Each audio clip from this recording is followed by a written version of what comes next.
उत्तराखंड की राजधानी देहरादून में पुलिस द्वारा सन 2009 में एक ऐसी क्रूर घटना को अंजाम दे दिया गया था जिसे जानकर देहरादून ही नहीं बल्कि पूरा देश की आंखें नम हो जाती हैं। दरअसल 4 जुलाई 2009 को जैसे ही देहरादून के निवासी सुबह उठने के बाद अखबार देखते हैं तो अखबार के फ्रंट पेज पर ही एक शातिर बदमाश के मारे जाने की खबर बड़ी ही प्रमुखता के साथ छपी हुई थी। अखबार का फ्रंट पेज ही नहीं बल्कि पूरा अखबार ही एक बदमाश के मारे जाने की खबर को लेकर छपा हुआ था। जो भी इस खबर को पढ़ता है वह सन्न रह जाता है। यह खबर एक अखबार में नहीं बल्कि राज्य के सभी अखबारों में बड़ी ही प्रमुखता के साथ बदमाश और पुलिस वालों के फोटो सहित छपी हुई थी और बदमाश की लाश के चारों ओर काफी पुलिस वाले नजर आ रहे थे। सभी अखबारों की हेडलाइन में साफ साफ लिखा हुआ था कि एक बदमाश अपने 2 साथियों के साथ मिलकर चौकी इंचार्ज की पिस्टन छीनकर भाग जाता है। लेकिन जब पुलिस उनका पीछा करती है तो उसके 2 साथी तो भागने में कामयाब हो जाते हैं, लेकिन वह एक जंगल में पुलिस द्वारा घेर लिया जाता है और जवाबी कार्रवाई में पुलिस मुठभेड़ में मारा जाता है। इस एनकाउंटर के बाद पुलिस के बड़े बड़े अधिकारी भी एनकाउंटर करने वाली टीम को काफी शाबाशी देते हैं। इतना ही नहीं, इस एनकाउंटर की खबर देहरादून के अलावा दूसरे राज्यों में भी आग की तरह फैल जाती है। जिस बदमाश को मुठभेड़ में मार गिराए जाने का पुलिस दावा कर रही थी उसका नाम रणबीर सिंह था और जब यह खबर उत्तर प्रदेश के बागपत में रणवीर सिंह के घर वालों को पता चलती है तो वह तुरंत देहरादून पहुंच जाते हैं। देहरादून पहुंचने के बाद रणवीर सिंह के परिवार वाले पुलिस वालों को बताते हैं कि यह कोई बदमाश नहीं बल्कि यह तो एमबीए का छात्र रणबीर सिंह है जिसने गाजियाबाद से एमबीए किया है और इस एनकाउंटर को फर्जी बताने लगते हैं। इसके बाद दून अस्पताल की मोर्चरी में रणवीर सिंह का शव देखकर परिवार वाले हंगामा करने लगते हैं और धरना प्रदर्शन करने लगते हैं। परिवार वालों के द्वारा जब धरना प्रदर्शन और हंगामा किया जाता है तो वहां पर काफी मीडिया कर्मी भी इकट्ठा हो जाते हैं। रणवीर के परिवार वाले मीडिया कर्मियों को बताते हैं कि यह कोई बदमाश नहीं बल्कि एमबीए का छात्र रणबीर सिंह है। यह जानकर मीडिया कर्मियों को भी दाल में कुछ काला लगने लगता है। दून अस्पताल में परिजनों के द्वारा धरना प्रदर्शन करने और मीडिया कर्मियों के जमा हो जाने के बाद पुलिसकर्मी अपनी पोल खुल जाने के डर से रणवीर के परिजनों पर लाठी चार्ज कर देते हैं और जबरदस्ती उनको मार मार कर अस्पताल से बाहर निकाल देते हैं। रणवीर के परिजनों पर हुए लाठी चार्ज को बहुत से मीडिया कर्मी अपने कैमरों में रिकॉर्ड कर लेते हैं और फिर इस लाठी चार्ज को सभी टीवी चैनलों और अखबारों पर दिखाया जाता है। परिजनों पर हुए लाठीचार्ज की खबर जैसे ही पुलिस के बड़े अधिकारियों और सरकार को पता चलती है तो वह इस खबर पर थोड़ा ध्यान देते हैं और घटना के बारे में जानकारी लेते हैं। पुलिस के बड़े अधिकारियों और सरकार को जब पता चलता है कि यह कोई बदमाश नहीं बल्कि एमबीए का छात्र रणवीर सिंह है जिसे देहरादून पुलिस बदमाश बता रही है, लाठीचार्ज होने से रणवीर के परिवार वाले काफी गुस्से में आ जाते हैं और धरना प्रदर्शन जारी रखते हैं। इसी बीच 5 जुलाई 2009 को रणवीर सिंह की पोस्टमार्टम रिपोर्ट भी आ जाती है। इस एनकाउंटर की पोस्टमार्टम रिपोर्ट देखकर पुलिस के बड़े अधिकारी ही नहीं बल्कि सरकार भी सकते में आ जाती है। दरअसल पोस्टमार्टम रिपोर्ट के अनुसार रणवीर सिंह को 22 गोलियां मारी गई थी और उसके पूरे शरीर पर 28 गंभीर जख्मों के निशान थे। इसके अलावा शरीर की बहुत सी हड्डियां भी टूटी हुई थीं। पोस्टमार्टम रिपोर्ट साफ साफ इशारा कर रही थी कि अगर किसी की हड्डियां टूटी हुई हैं तो वह भाग कैसे सकता है, और अगर भाग भी गया था तो फिर जंगल में घेर लेने के बाद 22 गोलियां मारने की क्या जरूरत थी। इसके अलावा अगर मौत गोली लगने से हुई है तो फिर हड्डियां कैसे टूट सकती हैं, मतलब उसके शरीर पर चोटों के निशान और हड्डियां टूटने का कारण क्या है। पोस्टमार्टम रिपोर्ट में इन बातों का खुलासा हो जाने के बाद देहरादून पुलिस मुंह छुपाने लायक नहीं रहती है और बैकफुट पर आ जाती है। इसके बाद उत्तराखंड सरकार परिजनों का गुस्सा शांत कराने के लिए इस एनकाउंटर की जांच सीआईडी से कराने के लिए कहती है, लेकिन परिवार वाले सीआईडी से जांच करने के लिए साफ इनकार कर देते हैं और इस एनकाउंटर की जांच सीबीआई से कराने के लिए कहते हैं। परिवार द्वारा सीबीआई से जांच कराने की बात उत्तराखंड सरकार मान लेती है और इस मामले को सीबीआई के हवाले कर दिया जाता है। जैसे ही यह एनकाउंटर की जांच सीबीआई को दी जाती है तो जल्द ही सीबीआई की एक टीम देहरादून पहुंच जाती है और मामले की छानबीन में लग जाती है। देहरादून पहुंचकर सीबीआई की टीम इस एनकाउंटर से जुड़े सभी पुलिस वालों से लंबी पूछताछ करना शुरू करती है। और रणवीर के परिजनों से भी सारी जानकारी लेती है। लंबी पूछताछ और जांच करने के बाद सीबीआई जो खुलासा करती है उसे जानकर देहरादून ही नहीं बल्कि पूरा देश सोचने पर मजबूर हो जाता है कि आखिर पुलिस ऐसा कैसे कर सकती है।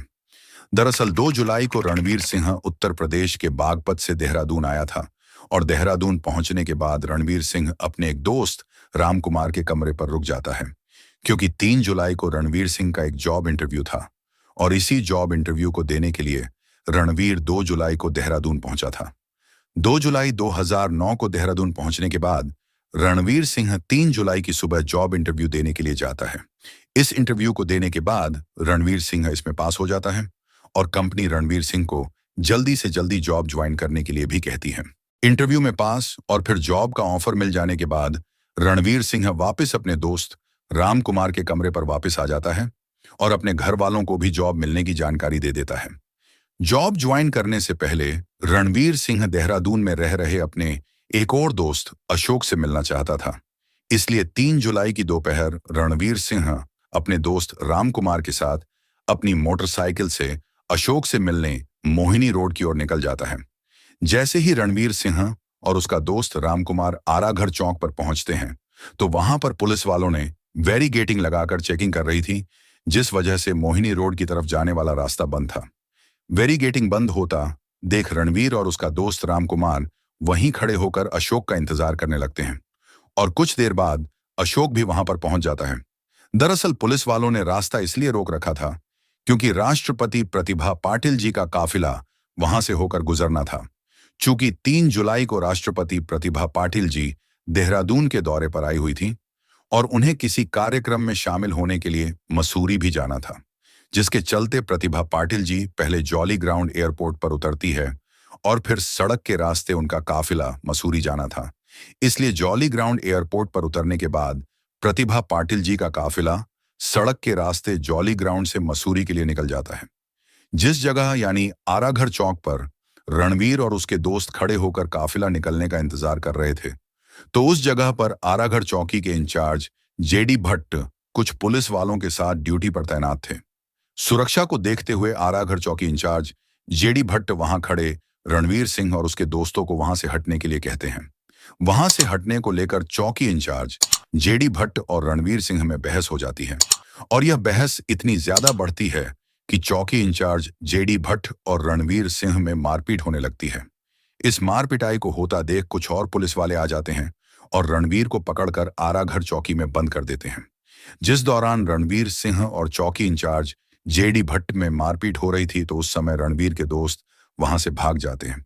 इसी दौरान राष्ट्रपति प्रतिभा पाटिल जी का काफिला वहां से गुजर जाता है और राष्ट्रपति प्रतिभा पाटिल जी का काफिला गुजर जाने के बाद चौकी इंचार्ज जेडी भट्ट चौकी में रणवीर सिंह को काफी मारते हैं, क्योंकि रणवीर सिंह ने चौकी इंचार्ज जेडी भट्ट पर हाथ उठाया था, जिस कारण वह बहुत ज्यादा गुस्से में थे, जिसके चलते चौकी इंचार्ज जेडी भट्ट रणवीर सिंह को काफी पीटते हैं और रणवीर सिंह को काफी मारने पीटने के बाद चौकी इंचार्ज जेडी भट्ट रणवीर से उस जगह पर ले जाने के लिए बोलते हैं जहां पर उसके दोस्त रहते थे।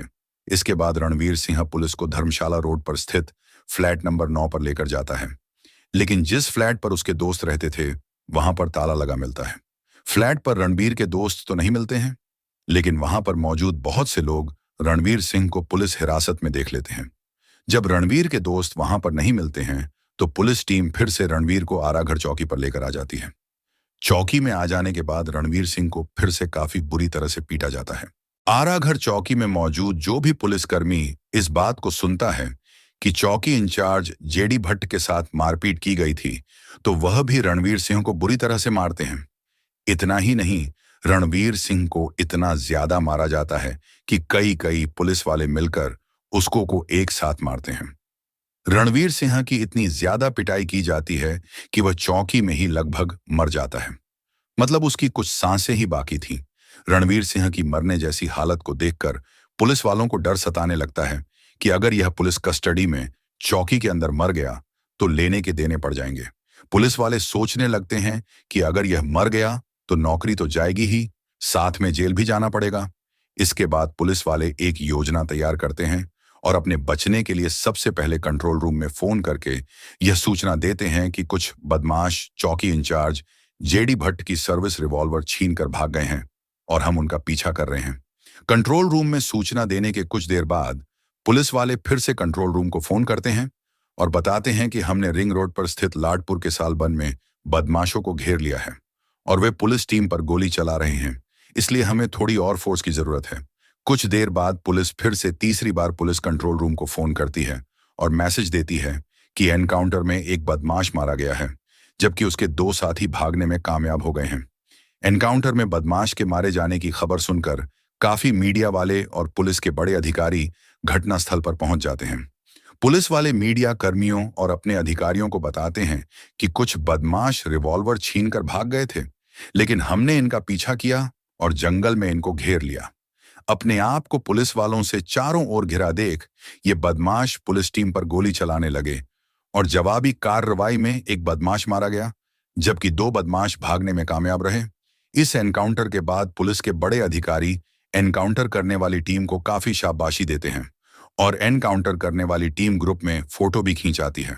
इसके बाद सबको अस्पताल की मोर्चरी में भिजवा दिया जाता है। इस फर्जी एनकाउंटर को देहरादून पुलिस सही ठहराने की पूरी कोशिश करती है और यह साबित करने की कोशिश करती है कि राष्ट्रपति जी दौरे पर थी और उन्हें कुछ भी नुकसान पहुंचाया जा सकता था। लेकिन जितना जल्दी यह केस सुर्खियों में आया था, उतनी जल्दी ही इस फर्जी एनकाउंटर की पोल भी खुल जाती है, क्योंकि पोस्टमार्टम रिपोर्ट ने देहरादून पुलिस को मुंह दिखाने लायक नहीं छोड़ा था। चूंकि इस एनकाउंटर की जांच सीबीआई कर रही थी, जिसके चलते सीबीआई को ऐसे बहुत से सबूत मिलते हैं जो देहरादून पुलिस के खिलाफ जा रहे थे। जैसे जब पुलिस टीम रणवीर को उसके दोस्तों के कमरे पर लेकर गई थी, तो वहां पर काफी लोगों ने पुलिस के साथ रणवीर को देखा था, जो कि पुलिस कस्टडी में था। वे सब लोग इस बात के गवाह थे कि रणवीर पुलिस की गिरफ्त में था। अब सवाल यह उठता है कि जब रणवीर पुलिस की गिरफ्त में था, तो वह पुलिस कस्टडी से कैसे भाग सकता है, और अगर भाग गया था तो उसके कस्टडी से भागने की सूचना कंट्रोल रूम को क्यों नहीं दी गई। इसके अलावा देहरादून पुलिस यह भी नहीं सोचती है कि वह जिस लड़के को बदमाश बताकर उसका एनकाउंटर करने के बाद अपनी पीठ थपथपवा रही है, उसके बारे में जान तो लो। आखिर वह कौन है? मतलब जिसको देहरादून पुलिस बदमाश बता रही थी, वह एक एमबीए का स्टूडेंट निकलता है, जिसका पिछला कोई भी क्रिमिनल बैकग्राउंड नहीं मिलता है। इसके अलावा यह भी साबित हो जाता है कि 3 जुलाई की सुबह रणवीर सिंह जॉब इंटरव्यू के लिए एक कंपनी में गया था और कंपनी इस बात का सबूत भी सीबीआई को देती है। पुलिस का एक झूठ यह भी साबित होता है कि पुलिस वाले अपनी थ्योरी में बता रहे थे कि वह चौकी इंचार्ज जेडी भट्ट का सर्विस रिवॉल्वर छीनकर भागा था और इसी रिवॉल्वर को एनकाउंटर के बाद रणवीर के शव के पास से बरामद किया गया था। वो सर्विस रिवॉल्वर चौकी इंचार्ज जेडी भट्ट का था ही नहीं, वह तो एक देसी कट्टा था। और जब पुलिस रणवीर को लेकर धर्मशाला रोड पर स्थित फ्लैट में गई थी, तब 5 स्थानीय लोगों ने पुलिस हिरासत में रणवीर को देखा था। उनकी गवाही से साबित हुआ कि रणवीर को पकड़कर मारा गया है। पुलिस के खिलाफ मिले इन सारे सबूतों में पोस्टमार्टम रिपोर्ट बहुत ही अहम साबित होती है, क्योंकि पुलिस ने कंट्रोल रूम में फोन करके बताया था कि कुछ बदमाश रिवॉल्वर छीनकर भाग रहे हैं और पुलिस टीम उनका पीछा कर रही है, और इसके बाद फिर से कंट्रोल रूम को फोन करके यह भी बताते हैं कि हमने बदमाशों को घेर लिया है और एक बदमाश को जवाबी कार्रवाई में मार गिराया है। अब सवाल यह उठता है कि जब वह रिवॉल्वर छीनकर भाग गया था और फिर एनकाउंटर में मारा गया, तो उसके शरीर पर 28 गंभीर जख्मों के निशान कहां से आ गए? क्योंकि पुलिस वालों ने इस बात का कहीं भी जिक्र नहीं किया था कि हमने एनकाउंटर के दौरान रणवीर सिंह को पकड़ लिया था। अगर पुलिस कहती कि हमने रणवीर सिंह को पकड़ लिया था, तो फिर 22 गोलियां मारने की क्या जरूरत थी? और अगर 22 गोलियां मार दी थीं, तो फिर उसके शरीर पर चोटें कैसे आई और उसकी हड्डियां कैसे टूट गईं? पोस्टमार्टम रिपोर्ट में इस बात का साफ जिक्र था कि गोलियां बहुत ही करीब से चलाई गई थी, जबकि आमतौर पर एनकाउंटर में गोलियां दूर से चलाई जाती हैं। इन सारे सबूतों से आखिरकार यह साबित हो जाता है कि एक मामूली सी बहस के कारण मारपीट और फिर रणवीर को काफी मारा पीटा गया, जिसके चलते उसकी शायद कुछ सांसें ही चल रही थीं, और फिर इस मौत को घटना का रूप देने के लिए यह सारी झूठी कहानी बनाई गई। सीबीआई ने जब इस एनकाउंटर की जांच शुरू करती है, तो वह तारीख थी 21 जुलाई 2009। 4 जून 2014 को सीबीआई चार्ज शीट दाखिल करती है, जिसके चलते देहरादून पुलिस के 18 पुलिसकर्मी दोषी पाए जाते हैं। इसके बाद 6 जून 14 को सीबीआई की विशेष अदालत एक टिप्पणी करते हुए कहती है कि एक मामूली कहासुनी और झगड़े के चलते जिस क्रूरता से कत्ल किया गया है, ऐसे जुर्म का कानून में माफी की कोई जगह नहीं है, क्योंकि सभी आरोपी वर्दी में थे और इनके कंधों पर आम पब्लिक की सुरक्षा का जिम्मा होता है। इस टिप्पणी के बाद सीबीआई की विशेष अदालत सभी 18 पुलिसकर्मियों को उम्र कैद की सजा सुना देती है।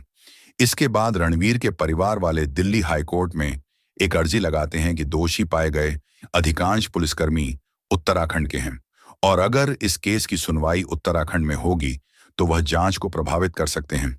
इसलिए इस केस की सुनवाई दिल्ली में होनी चाहिए। इस अपील के बाद दिल्ली हाई कोर्ट यह अर्जी स्वीकार कर लेती है और इस केस को दिल्ली हाई कोर्ट में सुनवाई के लिए ट्रांसफर कर दिया जाता है। जब इस केस की सुनवाई दिल्ली हाई कोर्ट में चलती है तो इस दौरान पुलिस वाले सुप्रीम कोर्ट में इस सजा के खिलाफ एक अर्जी लगाते हैं, जिसके चलते 6 फरवरी 2018 को दोषी पाए गए 18 पुलिसकर्मियों में से 11 पुलिसकर्मियों को बरी कर दिया जाता है, क्योंकि इनके खिलाफ डायरेक्ट ऐसी कोई सबूत नहीं मिलते हैं जिनसे यह साबित हो सके कि रणवीर की हत्या की साजिश में यह भी शामिल थे। लेकिन 7 पुलिसकर्मियों को मिली उम्र कैद की सजा बरकरार रहती है।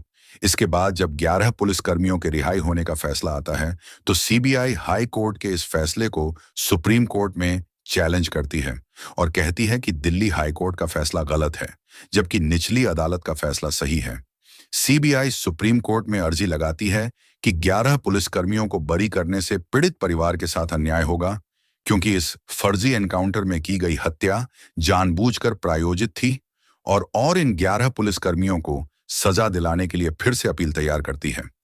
इसके बाद उम्र कैद की सजा काट रहे दोषी 7 पुलिसकर्मियों में से 2 को कुछ साल के बाद जमानत मिल जाती है।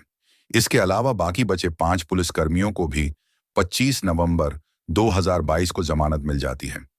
इस केस की सुनवाई अभी भी चल रही है, लेकिन इस केस से देहरादून पुलिस के दामन पर कभी न धुलने वाला दाग लग गया था। तो दोस्तों, यह थी 22 वर्षीय MBA student Ranveer encounter case की पूरी कहानी।